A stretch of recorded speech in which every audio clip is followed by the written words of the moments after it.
Cool. So, hi everyone, welcome back to the lectures. And today we finally jump into the application side of our course, where we try to use all the tools that we have developed in classical problems from Ramsey theory. And the main thing that we will be focusing on is Ramsey numbers. So here's a definition. And I know that many of you would have seen this before, but there are people who are not from the Ramsey theory or extremal combinatorics background. So I'll go through this very slowly. It's because it's really a good idea to internalize what this number is. Okay, so we have a bunch of positive integers. I think we can assume each of them is at least 2. And in fact, for most purposes, we'll have all of them at least 3 for our problems. Okay. And the Ramsey number of T1 up to TL, we can also say L is at least 2. Then this is the minimum n, minimum number of vertices in the complete graph Kn. So minimum n for which any coloring of the edges of the complete graph using L colors. So for all colorings using L colors, there exists at least one color I such that we have a K sub Ti, so a clique on Ti vertices, all of whose edges are colored using this color I. Okay, so there exists some choice of Ti vertices for which any two pairs have the color I, right? So for these pairs. And the fact that these numbers do exist for any choice of T1 up to TL was what Ramsey proved in 1930. And that's why they are known as Ramsey numbers. And to really get comfortable with this, let's look at the classical, one of the simplest cases, Ramsey number of 3, 3. So here we have L equals 2, which is the number of colors. So we have a 2-color Ramsey number, and T1 equal to T2 equal to 3. Okay, so let's just prove this and understand what these Ramsey numbers are. So the first thing we have to prove is an upper bound. And the second thing that we'll prove later is a lower bound.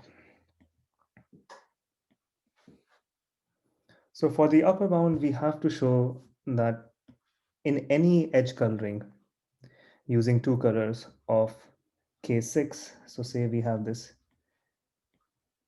K6 over here, and say all of these edges are here, this, all possible edges are there, okay?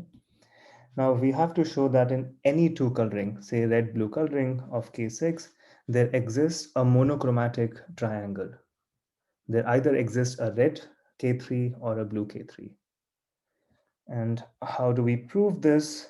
Well, you see that, say you fix a vertex U, then it has exactly 5 neighbors. So by pigeonhole principle, in any 2 coloring, at least 3 of those neighbors will have the same color, right? So without loss of generality, we have this situation, no matter what your coloring is, right?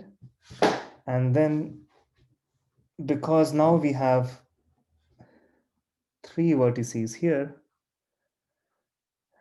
we can do a case analysis where in the first case, one of them, say one of these edges is red, and then we are done because we have a red triangle. And if not, then all of these edges are blue, and we have a blue triangle, right? So this shows that R of 3, 3 is at most 6. Now, for the lower bound, what we have to show is that the same thing does not hold for 5 vertices. So 6 is the minimum such n, which means that for K5, for the complete graph on 5 vertices, you need to show some edge coloring, some two edge coloring where there are no monochromatic triangles. And here is that coloring. Okay, so this is a coloring of K5 in which you can't find any monochromatic triangles. There is no blue triangle and there is no red triangle. Okay, so that's what Ramsey numbers are. And if you just look at this proof of what we are doing and try to generalize it, so we are, for getting the upper bound, we are fixing a vertex. Let's say we fixed this vertex and then looking at the neighborhood and seeing what's happening there. And then we are using a pigeonhole argument here, but in fact, you can generalize this argument to show the following. So you can show that this Ramsey number satisfies this inequality that it's always at most 2 plus the sum of these Ramsey numbers, where in the ith term you have ti minus 1 in the ith coordinate and others are just tj, right? And here you have a minus 1 over there. So you can use basically the same argument, and I'll leave it to you to do that, to prove this quantitative or this recursive upper bound on Ramsey numbers. And in fact, once you have this inequality, you can just use an inductive argument to get the following quantitative upper bound. So this is the multinomial coefficient, which is equal to this thing over here. And that's what Erdős and Szekeres did in 1935. So Ramsey just showed the existence of these numbers, and using this easy inductive argument, they provided some quantitative upper bounds on the Ramsey numbers. And so what exactly then can we say about the Ramsey numbers? So we have this upper bound. Is it tight? Do we know more Ramsey numbers other than this easy case of R3, 3? Well, this turned out to be a surprisingly hard problem. Okay, so you don't want, okay, sorry, I didn't see. Yeah, what if ti equal to 2? Yeah, so here's an example for that. Okay, so you can actually compute these numbers in some very special cases. For example, say you have this case where one of them is 2 and the other is t. Then this Ramsey number is just t, right? And the reason is as follows. You have a clique, you have a clique on, let's say, t vertices. And if you two color it, then either there exists a red edge. So either you have a red edge, which means you have a red K2, or the whole thing is just blue. And then you have a blue KT. And if you have one less vertices, then you can show that this is not true. So this is sort of easy, like a trivial case. Now, for the non-trivial cases, you can show Ramsey number of 3, 4 is equal to 9. I won't do it here. And from that, you can actually get a nice upper bound on R of 4, 4, because, just a minute, is always at most R of 4, 3 plus R of 3, 4. And both of these are 9. So you can show that this is also equal to R of 4, 3. And so you get an upper bound of 18 on R of 4, 4. And very interestingly, this is tight because of the Paley graph. So remember, this was a strongly regular graph we saw in the previous lecture. And so if you take the Paley graph on F17, then you can show, so if you take the Paley graph on F17 and think of the edges of the Paley graph as red colors and the non-edges as blue colors, and this gives you a two coloring of K17, then in this two coloring, you can show that there are no red K4 and no blue K4 either. So this actually gives you a tight lower bound. So this looks promising. We can carry on. We can also compute this number for more colors. R of 3, 3 is in fact 18 as well. And I don't think you get this from Paley graph, but you probably get this from some other graph. But that's all. So this is where we are. There are no other small values or non-trivial small values for which we actually know the Ramsey number. In fact, the best thing that we know about R of 5 comma 5 is that it's always at most 48. And this was proved in 2017, I believe. It was improved from 49 to 48. And the lower bound that we know is 43. And this is despite like decades of research. We have absolutely no idea what even this small Ramsey number is. We know it exists, we have some bounds, but we don't know what exactly it is. So it's a sad state of affair as far as understanding Ramsey numbers is concerned. But then naturally, when you can't understand them exactly, the next question you ask yourself is what are the asymptotics of these numbers? So what can we say about the general behavior of these numbers when one of the parameters is say very large? Does it behave exponentially, polynomially, or what sort of a function is this? And that has been the main research in this area around Ramsey numbers. Okay, so let's just see what we can deduce about the asymptotics. Well, we know that the Ramsey number t comma t is at most t plus t minus 2, choose t minus 1. This is equal to 2t minus 2, choose t minus 1. This follows from the bound that I wrote here. And then you can use your standard approximations for binomial coefficients, which you hopefully saw in the notes. And I believe this is something like 1 plus little o of 1, 2 to the 2t, and something like, I think, square root by t. Yeah, 2t minus 1, maybe minus 2, something like that. You can use Stirling approximation. Doesn't matter, you can use some estimate for this. And in the end, you get that this Ramsey number is at most the following exponential function. Okay. So this is known as the diagonal case. So diagonal Ramsey number, where you take, so this is the two color diagonal Ramsey numbers, L is true. You can generalize it to multicolor also. And here we know that it grows at most like an exponential function. And then we also know that for the off diagonal case, where say you take S to be fixed, and you see that what happens when t goes to infinity. Oh, it's 17. Yeah, I made that mistake probably. I think it is. Yeah. Okay, sorry. Yeah.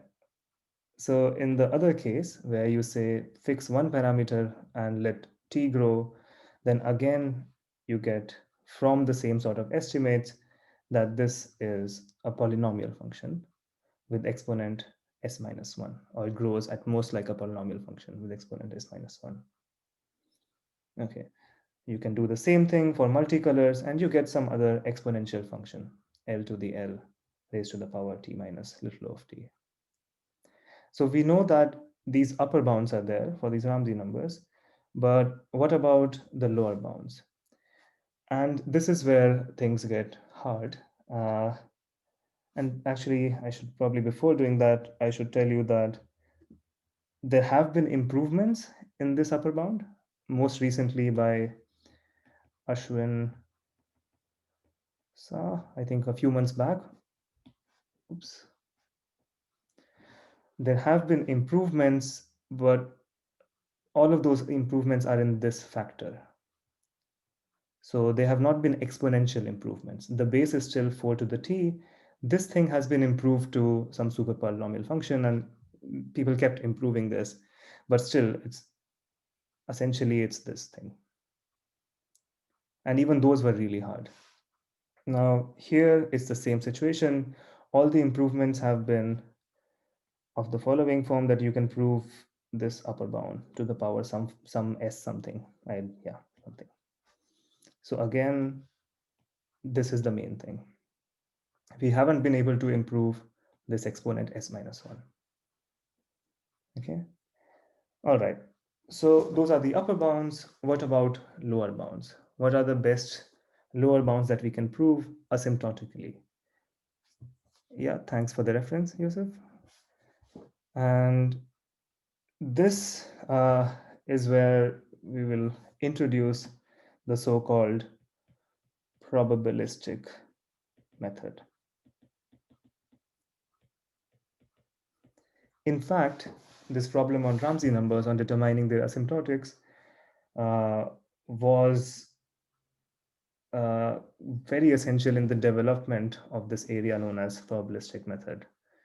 Because the way all the lower bounds, the best lower bounds that we know for all of these Ramsey problems, the way they are proved and the way they were historically proved, so the first example is by Paul Erdős from 1947, is not by actually giving an explicit graph and a two-coloring of it, or giving an explicit two-coloring of the complete graph like we did for K5, right? Remember when we showed R of 3, 3 is greater than 5, we gave you an explicit coloring of K5, which did not contain any triangles. Instead of doing that, what we do is randomly color the graph. So we randomly color the edges and then show that there exists at least one coloring for which the property that we need is there. So for which there are no red KT or blue KT.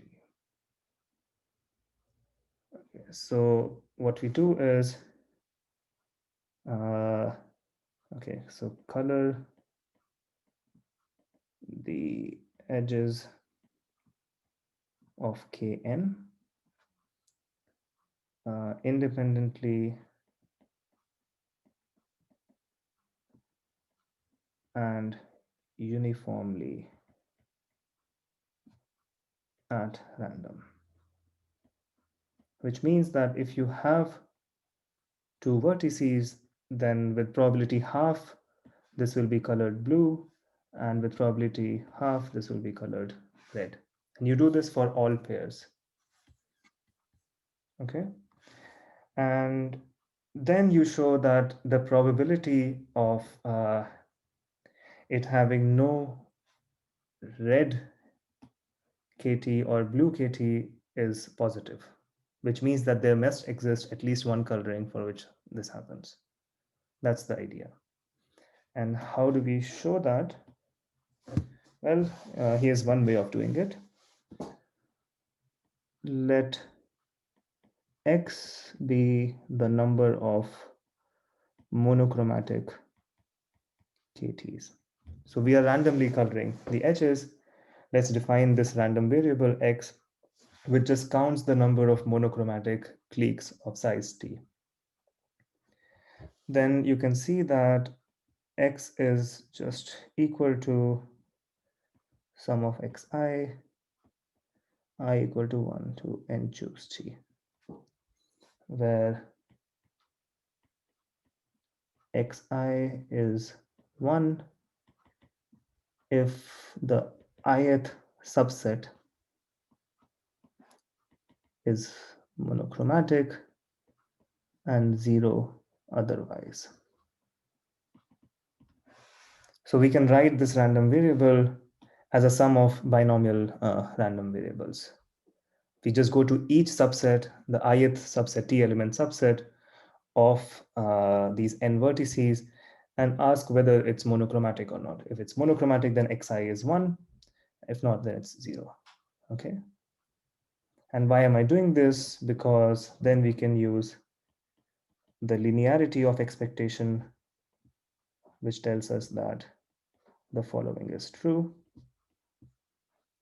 which is also the same as the probability that Xi is equal to 1. Right, because each of them is just a 0, 1, like this binomial variable. So the expectation is in fact equal to the probability there. Okay, and we can compute this probability very easily. How? Well, for any given set of size t, let's say you have these t vertices, the probability that it is monochromatic is just the sum of the probabilities that it's, well, either red, all of these things are red, or all of these things are blue.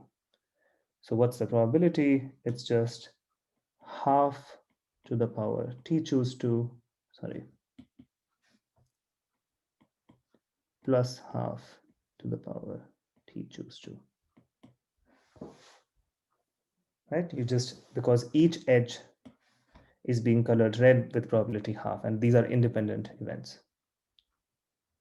Okay, so the probability that this is red is just half to the power all possible pairs, and which is the same probability that it's all blue.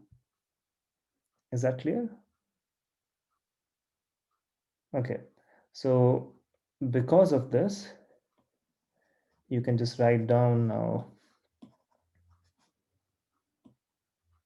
this expectation, which is equal to then n choose t multiplied by 2 divided by 2 to the t choose 2.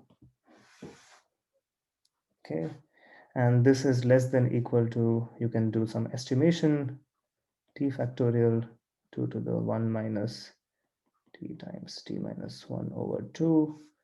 And now t factorial is always strictly greater than 2 times t over e raised to the power t, which implies that is strictly less than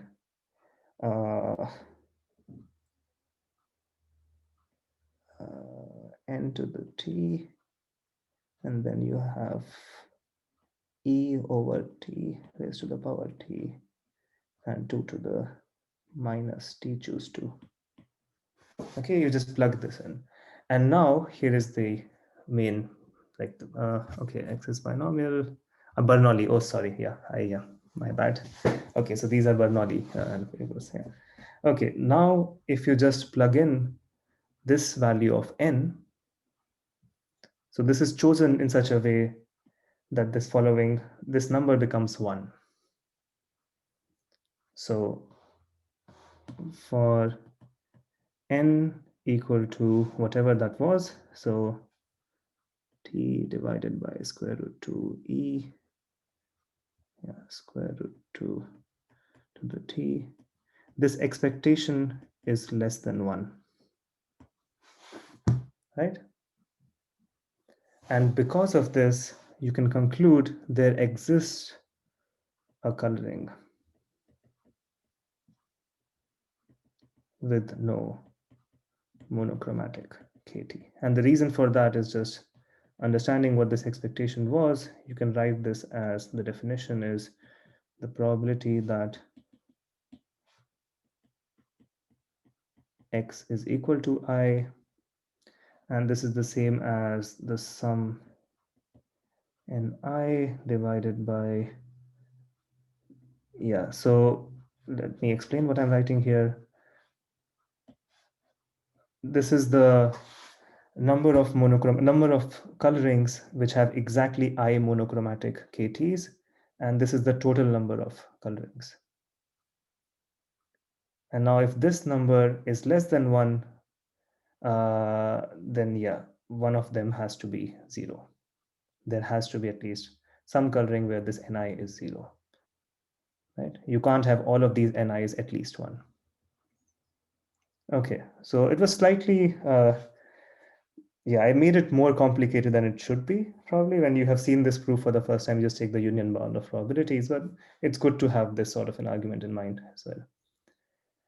Now, the same sort of a probabilistic argument can be applied for this other problem of the off-diagonal. Okay, will deletion give a slightly better bound or worse bound?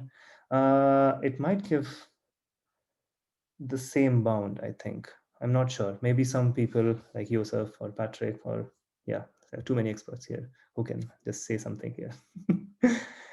I'm not sure if the deletion improves the bound.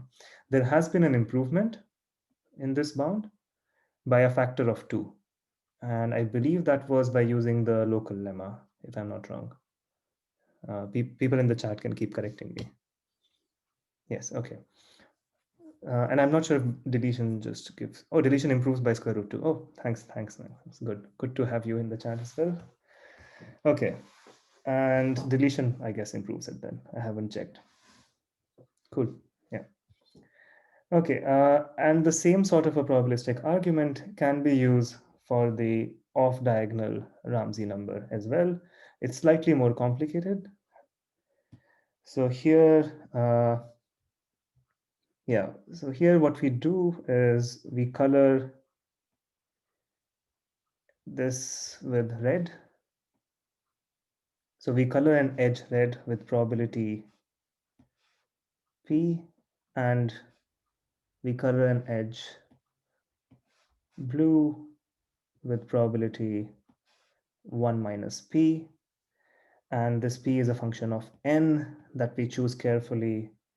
And I believe if you take, so for some large enough constant, I believe if you take N equal to this thing that we have there, it's 1 log T to the S minus 1. And if you take P equal to 1 over N to the 2S minus 1, 2 divided by S minus 1, something that just falls out of some calculation, then you can show again that a random coloring would give you the required bound. Okay, just believe me, for now in the lecture notes, maybe I have given more details. But the main message here is that all of these bounds are achieved probabilistically. So we don't have like an explicit coloring of a graph, which gives you something like this. And this bound has been improved further, and I think the best known bound right now for general S, so S greater than equal to 3, is something that looks like this. So the main thing again to observe is that there is this polynomial function where the exponent is S plus 1 divided by 2. Okay, so let me just summarize what we know about the asymptotics of these Ramsey numbers in general. Okay, so here's the quick summary of what the best, what our current knowledge is. The diagonal Ramsey number is at most an exponential function with base 4, and at least an exponential function with base square root 2. So there's a big gap, right? There's an exponential gap. The off-diagonal Ramsey number is at most a polynomial in T with power S minus 1, and at least a polynomial in T with power S plus 1 divided by 2. Now observe that for S equal to 3, the Ramsey number is in fact some constant or some theta of T to the T squared minus little of 1. Right, both of these exponents, this S minus 1 and S plus 1 over 2, are both equal to 2 for S equal to 3.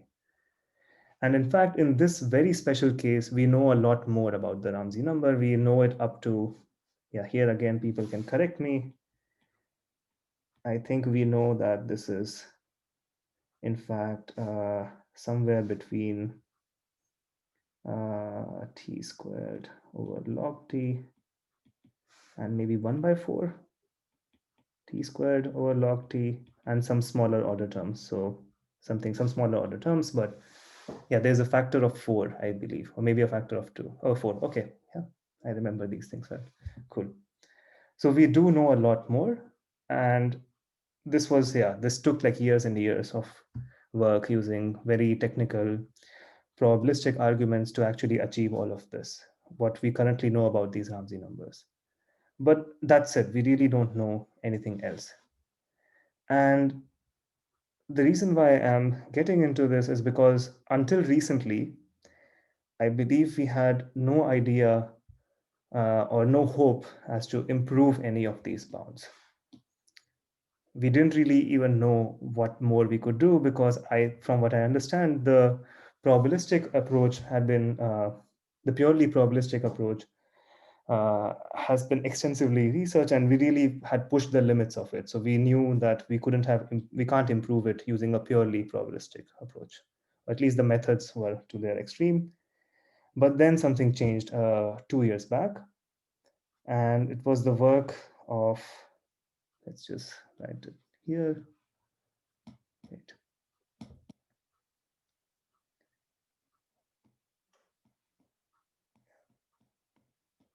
So it was the work of Dhruv Mubai and Jacques Strater, which actually told us that you can solve this off-diagonal Ramsey problem. You can prove the tightness of the upper bound if you can solve some other problem on pseudo-random graphs. So it's still not solved, but they actually reduced it to something else, which is actually widely believed to be true. So I think before their work,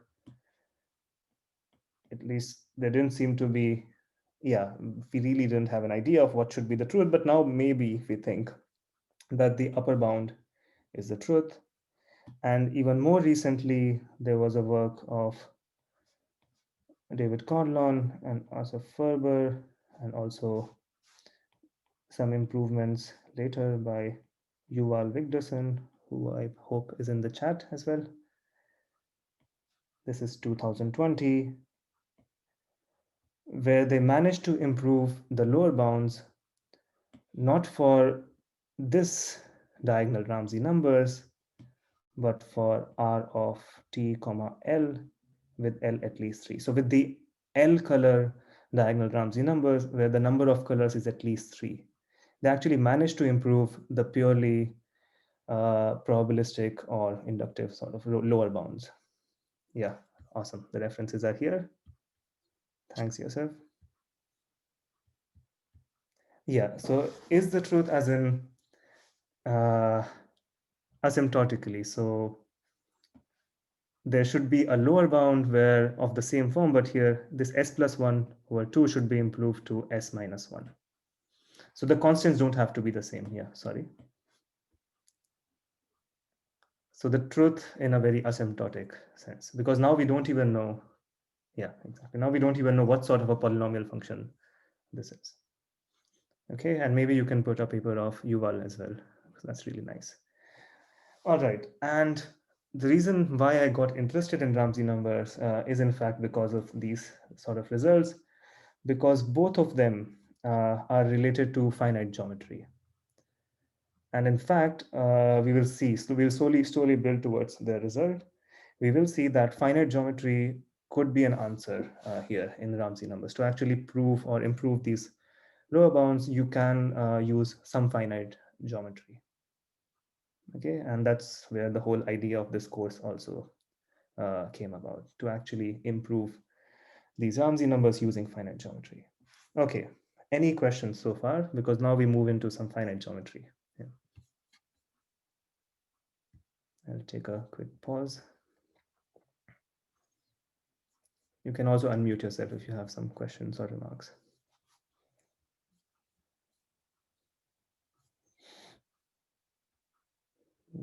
If not, yeah, I don't see anything. Okay. So let's build towards that. And the first thing that we are going to cover, where we use some finite geometry, is in fact explicit constructions for Ramsey graphs.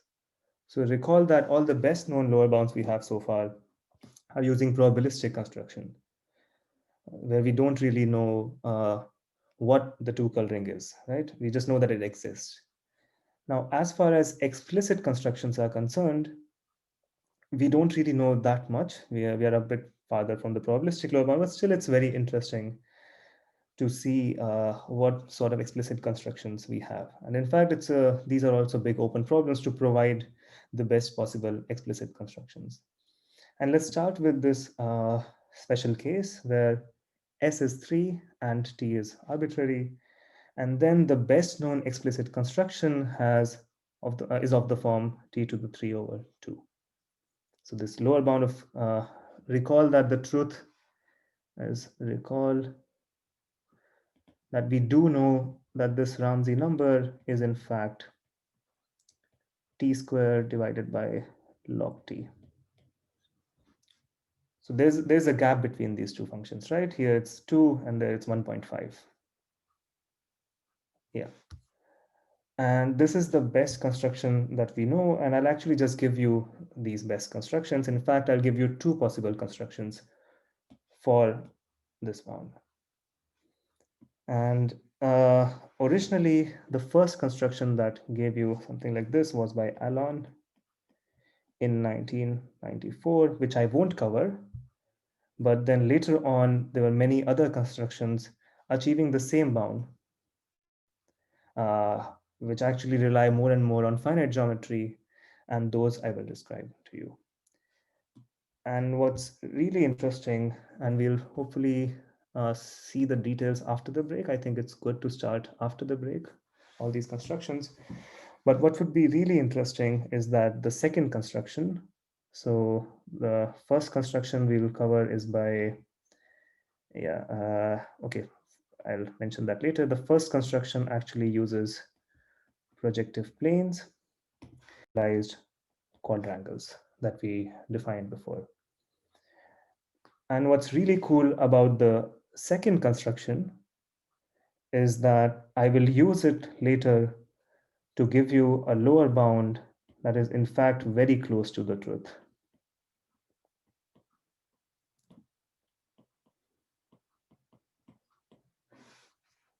So the second construction is an explicit graph which gives you the following lower bound, but we will use this in a clever way. We'll actually use the second construction to give you a better lower bound, an even better lower bound.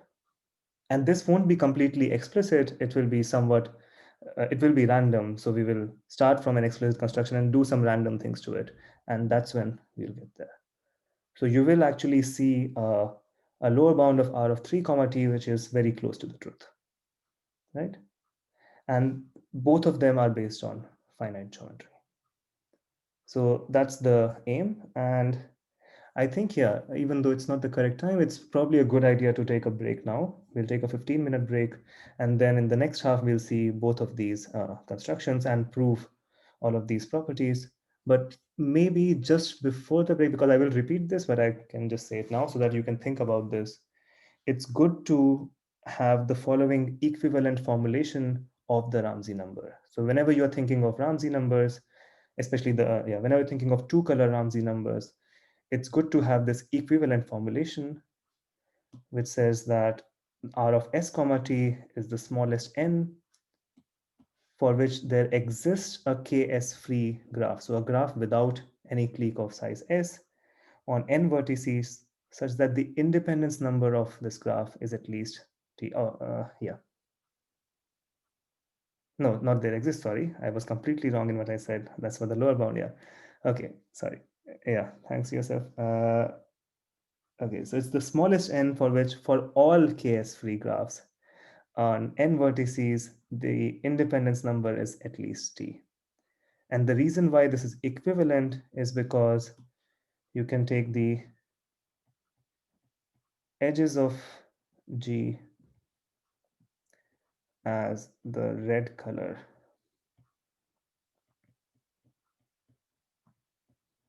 edges of Kn.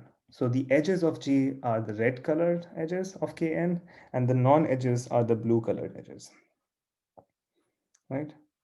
So a Ks, a clique of size S in the graph is just a red clique, and an independent set of size T is a blue clique. Okay, so it's good to have this in mind. And then to prove a lower bound of the following, show a graph. To prove the lower bound, show a ks-free graph on n vertices with alpha less than t. So a graph which has no cliques of size s and no independent sets of size t. If you can show that such a graph exists or construct such a graph, then you have the lower bound R of S comma T. So it's good to have this equivalent formulation in mind when we see these constructions, when we think of two-color Ramsey numbers. Okay, so now that's it. We'll take a break of 15 minutes and then we will get into these constructions. Okay, thanks.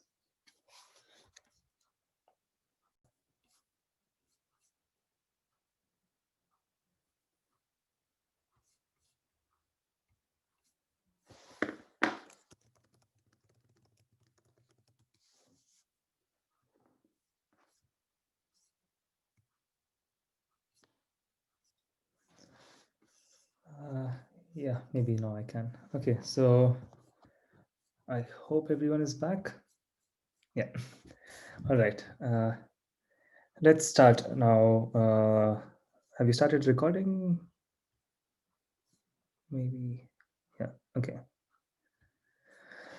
Fine. So let's look at the first construction. So we are going to construct a graph to give lower bounds for the Ramsey number 3, comma t. And our first construction is based on projective planes, which was originally due to Cordanotti and his co-authors, where they gave an algebraic description of this graph. And later on, Kostoshka, Putlak, and probably Rotel, they understood the geometry behind it. So they gave the same construction, but using a geometric language. And that's the construction that we are going to describe. Okay, so let's just begin. We start with the incidence graph of the projective plane, or either incidence graph of PG2, Q. So what exactly is this? Well, we take the set of all points as one set of vertices and the set of lines as a disjoint set of vertices, and we make a bipartite graph where we connect a point P with a line L if, oh, awesome. Yes, thanks for the reference, Yusuf. So we connect point P with the line L if P is contained in L, or they are incident. Okay, so this is a bipartite graph. Now, from this graph, we are going to construct a triangle-free graph. Well, this is a triangle-free graph because it's bipartite, but won't be this one. We'll construct some other graph from this, which has roughly t to the 3/2 vertices and no independent sets of size t, right? That's what we want to construct. So let's do that. Let HQ, or well, maybe, wait. Okay, let this thing, maybe I should try to write it. So this is some symbol, looks like less than, which is for a reason. So let this be a linear ordering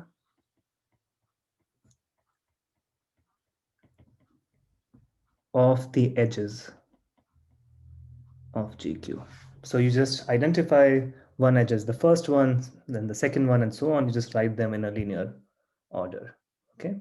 So with respect to this ordering, any two edges will be either like one of them will be less than, strictly less than the other one, depending on where they lie in the order. That's it. Now define the graph. So finally we come to the graph. Define this graph on the edges of JQ. So the vertices of this graph are the edges of the incidence graph as follows. So we make P comma L adjacent to P prime and L prime if one of the following is true. So the first case is, okay, firstly, we don't want these things to be equal. So let me just draw this in the picture as well. This is P prime and this is L prime. So any two such edges where P is not equal to P prime, L is not equal to L prime, we make them adjacent in our graph HQ superscript this thing. If either the following is true, okay, so if P comma L is less than P prime comma L prime, then P must be in L prime. This is the first condition. So if, say, the first edge here in this linear ordering was behind the second edge, then we will make them adjacent in our graph if the following is also an edge of the incidence graph. Okay, so if this point P is in this line L prime. And the same thing as, just to make it a symmetric thing, if P prime is less than, if P prime L prime is less than PL, then we make an edge if P prime is in L, right? If it's, you switch that, just make it a symmetric thing so that it's a graph. And that's it, that's our graph. So this graph, we will prove, has no triangles and it doesn't have any large independent sets, and that will give us the lower bound. Okay, any questions on the construction? So is the construction clear to everyone, what this graph really is? Okay, so let's just prove what we want to. First, observations. Well, the number of edges in GQ, which is equal to the number of vertices in our graph, is equal to Q plus 1 multiplied by Q square plus Q plus 1. Right? So remember, the number of points is Q square plus Q plus 1, and each point is incident to exactly Q plus 1 lines. Okay. So we have a graph on these many vertices. We will show the following two claims. Lemma 1 is that this graph is triangle free, and lemma 2, the independence number of this graph is strictly smaller than 2 times Q square plus Q plus 1. Okay, so the main thing to observe here is that this over here is something like Q squared, and this over here is something like Q cubed, right? This is equal to 1 plus little o of 1 times Q cubed, and this is, yeah, 2 times Q squared, right, roughly. So the number of vertices in our graph is this parameter t to the power 3/2. Okay, so that's what we have to show, and then we will have some nice construction. Okay, so let's just prove it. Proof, you can just number them probably. Proof 1. Okay, the proof of lemma 1. How do we go about this? Well, say P1 L1, P2 L2, and P3 L3 form a triangle, and without loss of generality, you can assume that this is the order. Is less than P2 L2 is less than P3 L3.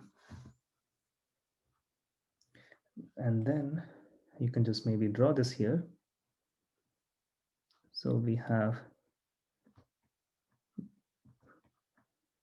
these things here. So P1 L1, P2 L2, P3 L3, and the ordering is from top to bottom. All right. So this is an edge. These are the edges of the graphs.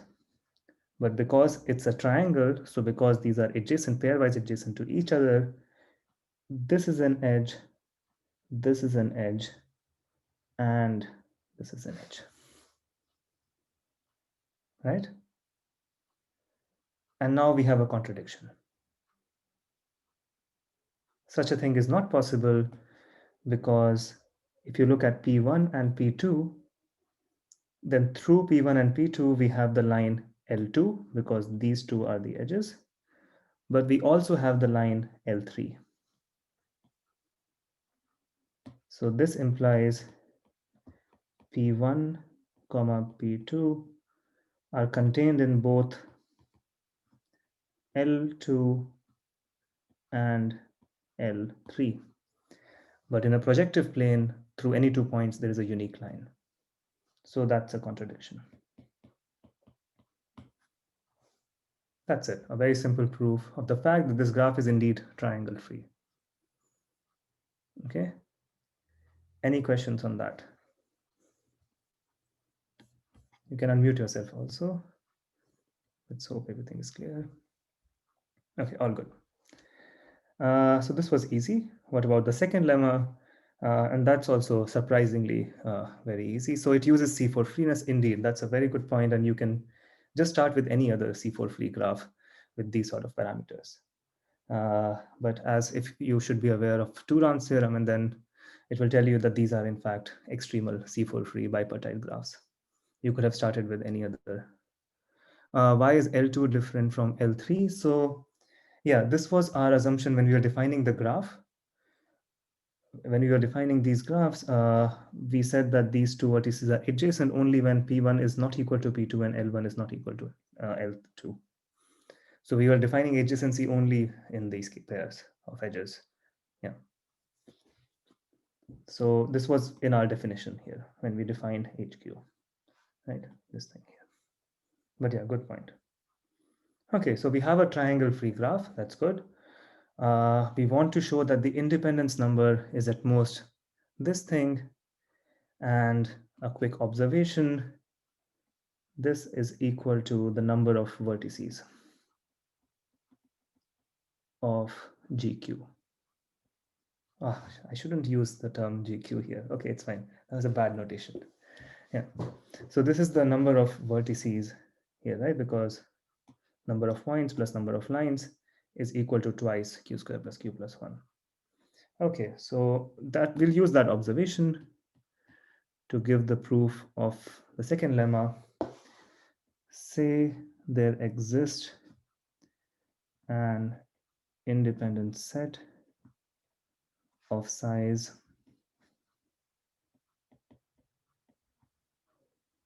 two times. Okay. What do we have here? We have these many edges of the incidence graph, right? So the independent set is in HQ, and so these the vertices there correspond to the edges of the incidence graph. So we have these many edges in a graph that has exactly these many vertices. So if you have a graph, any simple graph on n vertices, and you take n edges from there, then what can we say about these n edges? Anyone in the chat? Graph theory 101. Yes, exactly. It has a cycle. That's it. This implies there exists a cycle in the incidence graph.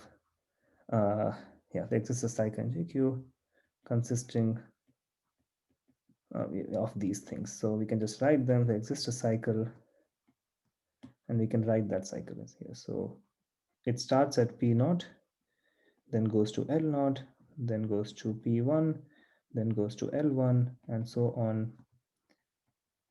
Pk minus 1, Lk minus 1, and then back to P0. So there exists some cycle like this. Maybe I should draw this as well. You start from a point, you go to a line, point, line, point, line, and then maybe back. Okay, so there exists some cycle of length k. And now from this, the proof is basically over because this implies there exists an index I such that pi plus 1 li plus 1 is strictly smaller than pi li, because we have a cyclic thing going around. We can't have all of these increasing. At some point there should be. Yeah. And that's it, because we knew that, but we knew that pi is inside, we knew that, maybe I messed up the ordering. Let me think. So let's just draw this again. We have this pi plus 1, li plus 1. Yeah, this is correct. It's smaller than pi li, but this would imply that this is an edge. So maybe I should do it the other way around. Okay. Okay. That's also fine, right? And then we have li. No, I was right before. This is so confusing. Okay, wait. Let's, okay, sorry, this was correct. Yeah. Yeah, we had a cycle. So in the cycle, we went from pi to li, and then we went to pi plus 1.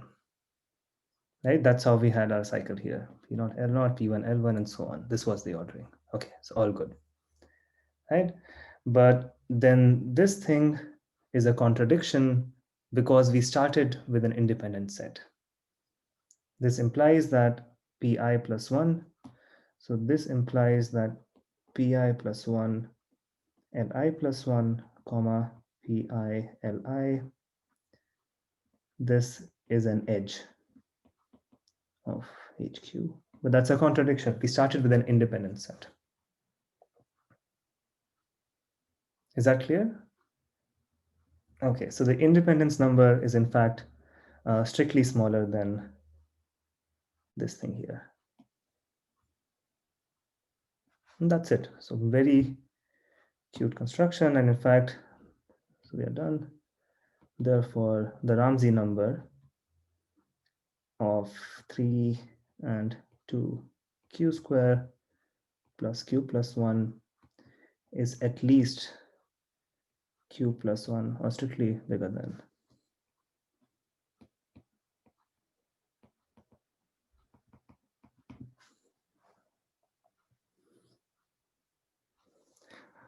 Is this argument sharp? What is the independence number? Yes, it is actually sharp. So you can find out that the independence number, yeah, that's okay.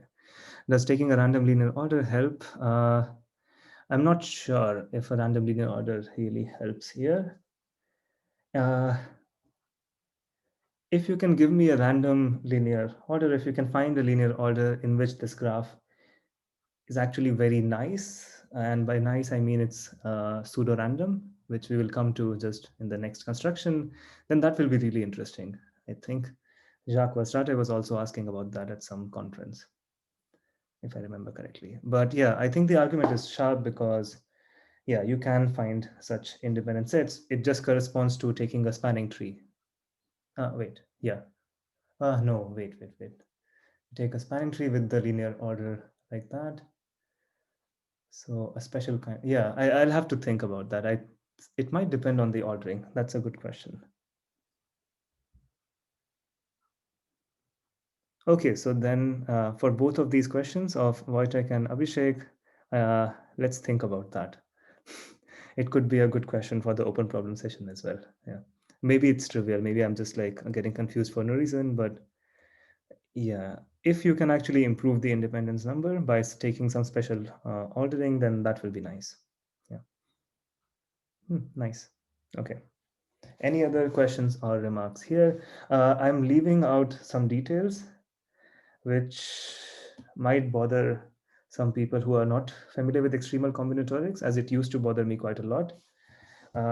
This does not say anything about the general result immediately, right? We were not proving a bound on R3, T for general T. We are proving it for some sequences of T's. But actually, you can, from this and using the density of these sequences, in fact, you can derive a bound in general as well, which is some constant times t to the 3/2. So yeah, you have to do some work, and maybe if you are seeing this for the first time, convince yourself that actually that is true. Okay, and yeah, I remember when the first time I saw these things, I was like, why this does not prove the general lower bound. Density in what sense? Well, in this sense that there is a number for any two primes. There's okay, so for any number n, or in this case t, you can find a prime number such that t is between p and 2p. Okay. Here we have to look at something else. It's prime squared plus q plus 1. So yeah, but I leave that to you because it's really good to think about this and then actually prove it properly, that this implies a general bound. So I'm not going to get into the technical calculation here. It's not too technical anyway. Okay, any question so far?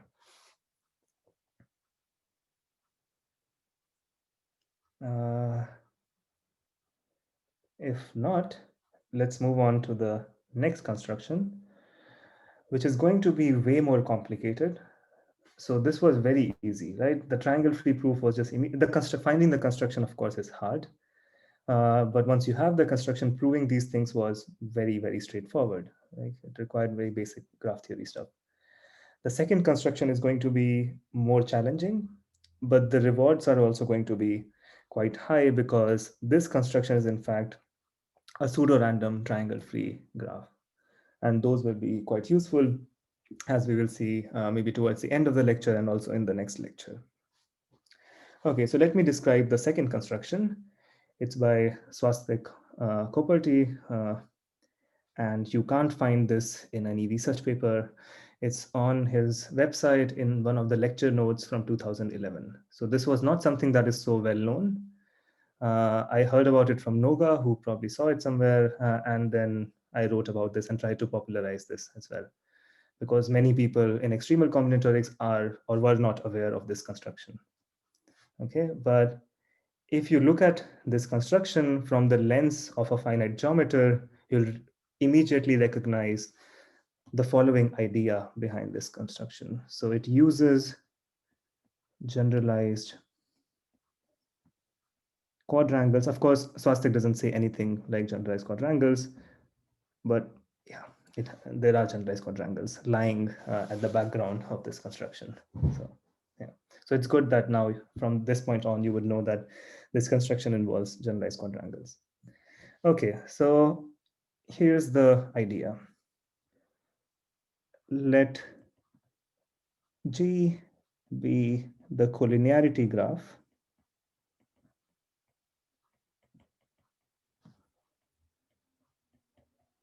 of any generalized quadrangle of a GQ. Now, what are the triangles of this graph? What do they look like? If you take any triangle X, Y, Z, then they should, all of these points, the vertices. So, okay, so just to, in case you don't remember, a generalized quadrangle was this partial linear space satisfying some axioms. And the main thing to note in that axioms is that there are no triangles formed by lines. So there are no three lines pairwise intersecting in distinct points. Okay, that's the main thing you need to remember. Okay, so if you take the collinearity graph, which is the graph on the points, so it is the collinearity graph. So I'm saying in the collinearity graph, if you have a triangle, so we are not looking at the, it's a 6 cycle in the incidence graph, Emilio, I think that's what you mean.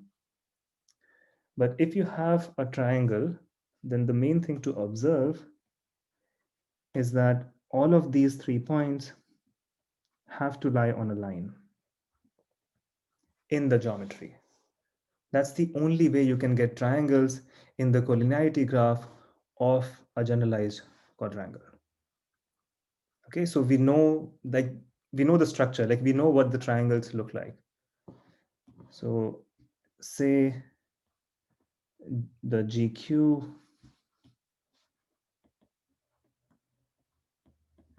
has an order s comma t, which means every line has s plus 1 points on it, then x comma y comma z, this triangle belongs to the clique corresponding to one of the lines.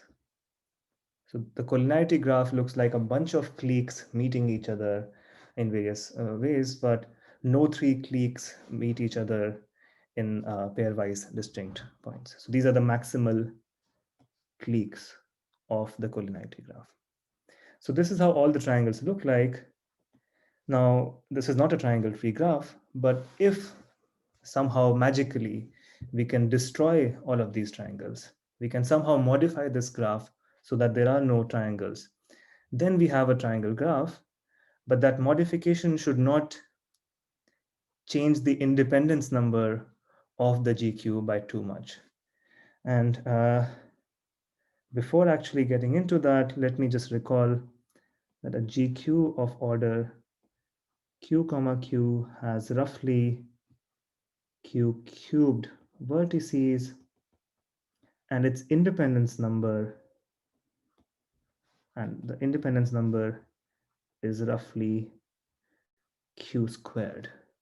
I don't think I proved this, but remember the collinearity graph of a GQ was a strongly regular graph, so you had the eigenvalues, and then you can use the eigenvalues to give a bound on the independence number. And this bound is in fact tight for most of the families of GQs, for many families of GQs, and for those where it's not tight, it's actually not so far from the truth. Okay, so in the collinearity graph, we have these many vertices, and this is the independence number, which is exactly what we want. But if you modify the graph somehow, and by modifying, I mean, let's say delete some edges, then of course the independence number can actually grow quite a lot. You are destroying edges, so the independence number can increase. So we want to destroy some edges. So we want to destroy edges from each triangle while keeping the independence number under control. So maybe it grows, but not by much. Maybe it doubles. Maybe. That's the hope we have. So can we actually do this? And that's the basic idea behind the construction of Coperty, and also many of the other constructions or other things we'll see later on. Okay, so that's what we want to achieve. We want to destroy the triangles while controlling the independence number. Okay, sounds nice. How do we actually do this? Okay, and there are different ways of going about it, but the thing that Coperty does is the following. Recall the generalized quadrangle, the infinite family of generalized quadrangles that I gave to you, which was a GQ of order q minus 1, comma q plus 1, that looked as follows. We are inside the three-dimensional projective space. We take a plane at infinity and a hyperoval in that plane. So a set of q plus 2 points, no 3 collinear. And the points of the GQ are points outside this plane, so the affine points, and lines are all those lines that meet this plane in a point of H. That was our geometry. Now, what is the collinearity graph of this GQ? Well, geometrically, you see what it is, but let me write it down algebraically. So algebraic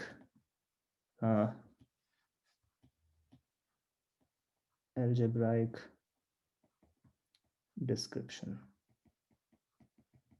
of this graph, which is exactly what Coperty does.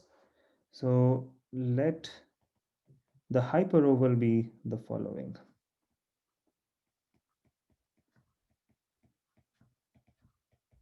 So here, let me just remind you, Q is a power of 2.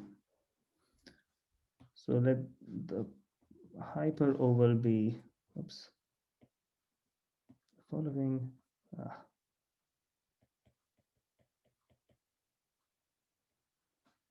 And union, you add 2 points, I think 0, 1, 0, and 0, 0, 1.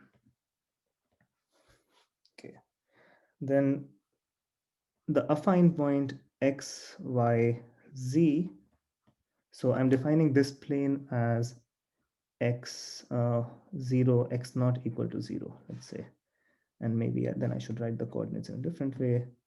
We have 1, x1, x2, x3 is adjacent to 1, y1, y2, y3 if their difference, if 0, x1 minus y1, x2 minus y2, and x3 minus y3 is, no, that is x not equal to 0, the plane at infinity. Yeah. So the points which have x not equal to 1, they are all the affine points. Yeah.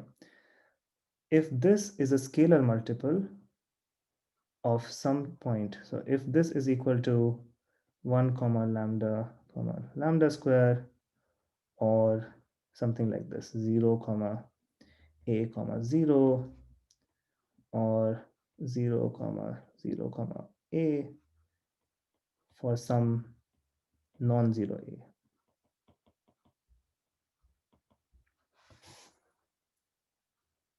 The geometric way of, oops, yeah, sorry, I need a 0 in front of all of them.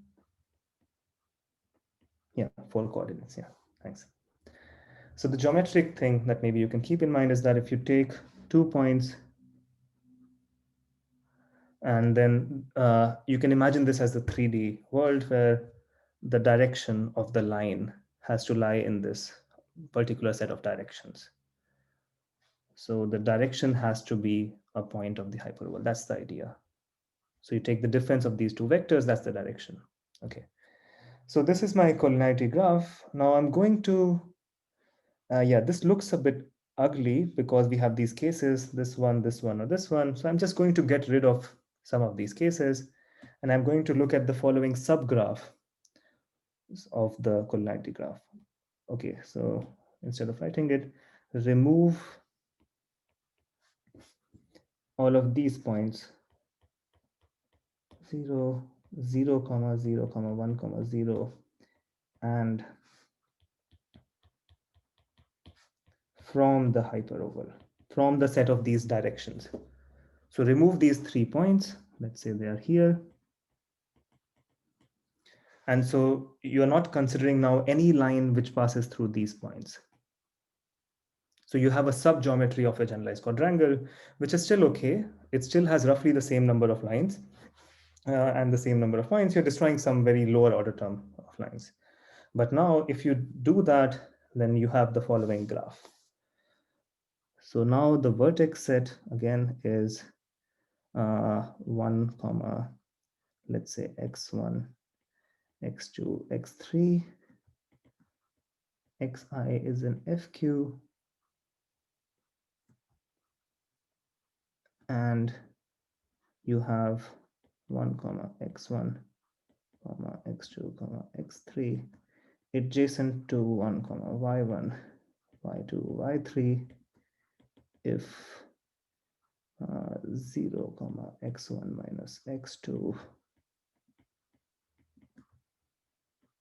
Oops, sorry.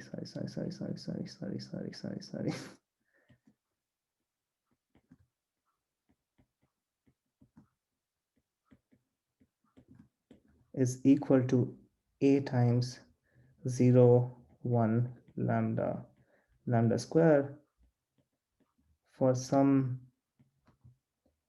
a lambda non-zero. So this is a subgraph of the collinearity graph.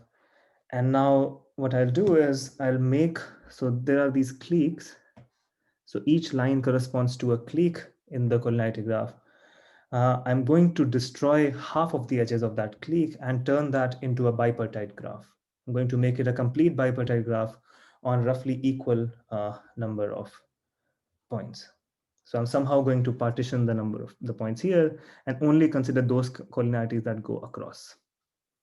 And algebraically, so that's the nice idea, to make something triangle free, right? But if you do it in a bad way, you can really just make the whole graph bipartite, and that just ruins everything. So the way you do it, so now I'll find out the main construction. So consider Okay, let's just see. Okay, the main definition of the graph G. I don't know if I used G before, even if I did. So now this is the main construction. We have the vector X is adjacent to the vector Y if they are collinear. So if you have this condition, but I'm going to add an extra condition on these A and lambda. And the condition is if the trace of A divided by lambda is equal to 1. Okay, so I hope you saw the review notes, because that's where I defined and described what the trace was. If not, trace is just a function here from fq, which is f2 to the h, to the subfield defined by trace of x is equal to x plus x squared plus x to the 4 plus so on 2 to the h minus 1. Okay. Yes, q is a power of 2, so hyperovals. Remember, in our construction, q was a power of 2. Hyperovals are not there otherwise. Okay. So now we have this extra condition, and that's it. So this is our graph. We're only going to look at those adjacencies if, we have this a and lambda such that a divided by lambda is equal to, the trace of a divided by lambda is equal to 1. Very delicate sort of a choice, which I don't know how Swastik came up with, but yeah, it works. Okay. Now let's quickly prove the properties that we need. And I think I'm running out of time today, so we'll have to adjust the schedule somehow, because this is really important. So maybe we'll have less exercise sessions and open problem sessions and more of these things. Okay, so the first lemma is triangle free. And how do we prove that? Well, say there exists a triangle. Say you have vector x, y, and z forming a triangle. Then we have the difference is x minus y is equal to a times 0, 1, lambda square. Y minus z is equal to b times 0, 1, lambda square. Because remember, these 3 points, if there is a triangle, they have to lie on a common line, which corresponds to this sum point corresponding to lambda over here. These are the only triangles that are possible, right? The only triangles possible in a GQ are those contained in a line. So they all, the x, y, z, they're pairwise, they're all on the same line to the same direction. And then z minus x is c times 0, 1, lambda square. And then you have the trace condition. Now, if you just sum up these things, you get a plus b plus c times, you get a plus b plus c is equal to 0. Okay, but that's a contradiction, because the trace of a lambda plus the trace of b divided by lambda plus the trace of c divided by lambda is equal to 1. All of these traces are 1. We are working over the binary field, and this is just the trace, because the linearity of trace, this is just the trace of a plus b plus c divided by lambda, and this is 0. And that's a contradiction. That's why there are no triangles. Is that clear? Okay, so this is not the tricky bit, because here you could have used some other trace condition also, you would still get no triangles, right? This is not really the place where the specific choice of this condition is going to play a role. Okay, the reason why that choice is quite useful is for the second lemma 2, which says the independence number of this graph, alpha of g, is equal to some constant times q squared, at most some constant times q squared. And the way we will prove that is by using the Eigen values of this graph. So we will show our claim would be that G is an ND lambda graph where n is q cubed, d is in fact q minus 1 squared, and lambda is 3 times q. We're going to show that. And this is where this very specific condition, and I'm sorry about using lambda in both of them. So this is the eigenvalue lambda, and that was just an element of the field lambda in this condition. Okay, sorry about that confusion. But we are going to somehow prove that the eigenvalues of this graph are still nice enough. So the eigenvalues haven't changed too much from the eigenvalues of the GQ, and hence the independence number hasn't changed by a lot. That's the idea. Okay. So in 5 minutes, I won't be able to actually prove that completely, but let me start proving it and give you an idea of how to prove that. So the main observation, observe that G is a Cayley graph.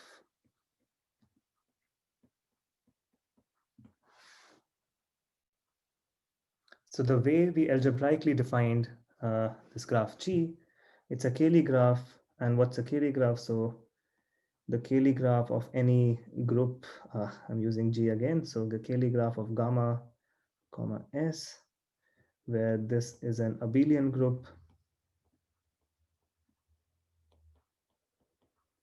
is the graph defined on the elements of the group where G1 is adjacent to G2 if G1 minus G2 is in S.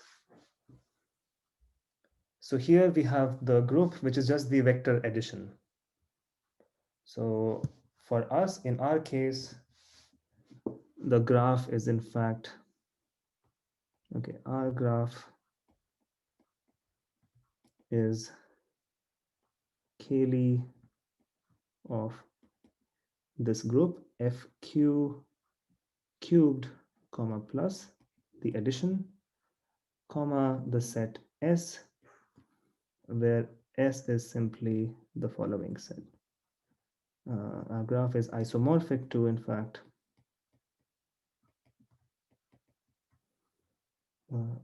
a comma a lambda, and now maybe I can use something else, a comma ax squared, where a comma x are non-zero elements of fq, and the trace of a divided by x is 1. And because it's a Cayley graph, you can use a lot of the theory of Cayley graphs that I'm going to assume. And here's a reference, chapter 5 of these really nice notes, which tell you that whenever you have a Cayley graph of an abelian group, you can actually write down the eigenvalues in a very nice way as some sort of character sums, if you know what characters of a group are. So once we have this description of the graph, then here is the main lemma that we will use. Okay, before that, note fq cubed, comma plus is isomorphic to f2 3h, comma plus. Right, q was the power of 2. Q was 2 to the power h. And if you're just using the addition of vectors, then this ultimately this is our group. Okay, so the 3h dimensional group thing over f2, the whatever this group is, and the main lemma, which I won't be able to prove sadly, but maybe in the next one I'll prove, which I won't be able to use. I'm not going to prove the lemma itself. The lemma follows from chapter 5 of the notes there, and it says that the eigenvalues of G are given by the following expression: lambda sub u is equal to sum of x belonging to S minus 1 to the power trace of u dot x, where u is equal to u1, u2, u3 inside my space fq cubed. So there is a nice formula for all the eigenvalues. So remember, we have a graph on q cubed vertices, and for which are the elements of this group, and for every element we have an eigenvalue. We have these are all the n eigenvalues of our graph. Okay, and this is something which is there in chapter 5 of the notes. And in the next lecture, we are going to see how, using this expression and using our definition, we can actually prove, we will show that we want to show that lambda u is less than or equal to 3q for all u not equal to the 0 vector. So in this description of the eigenvalues, if you plug in u equal to 0, then you just get the eigenvalue corresponding to the regularity of the graph. You get the eigenvalue d, where d is the cardinality of S. And we are going to prove that all the other eigenvalues are bounded by 3q.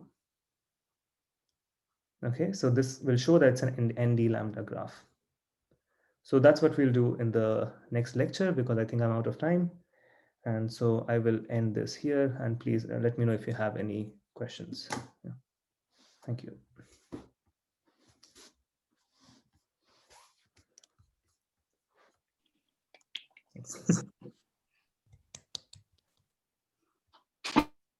Okay. Yeah. Anyone who wants to leave, you can go. But if you have any questions, just ask it now.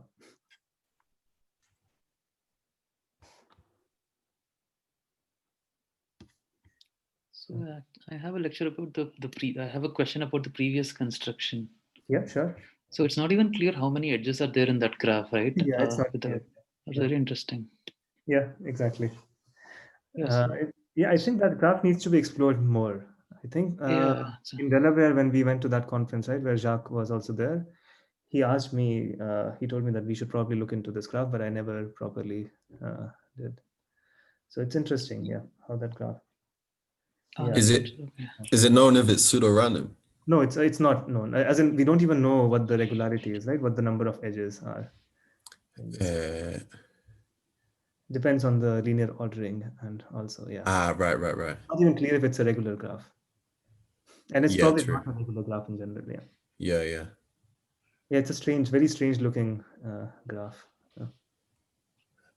But I'll give you exercises where you have generalizations of this graph. So I think someone mentioned that the main thing we use is C4 freeness, this graph. So if you have anything like a Ks, S free graph, bipartite Ks, S free graph, like a two-round graph that you know, then that can be used to say something about the Ramsey numbers by the same idea.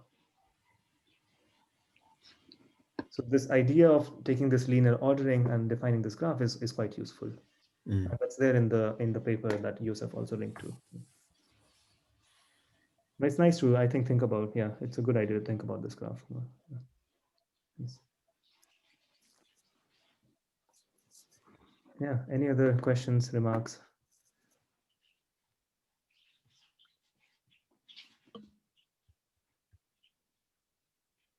Yeah, I was hoping to cover the full construction and full proof. Now I have to reschedule things. We'll see. Yeah. It's okay. I have buffer room in the exercise sessions and the open problem sessions. Yeah. Okay, thanks. Yeah. So I guess so one, like you're saying, where did trace function come from, right? Yeah. So I guess okay, if you're not recording, yeah, we are not recording now. It's okay. So you can say whatever. Yeah. So, right.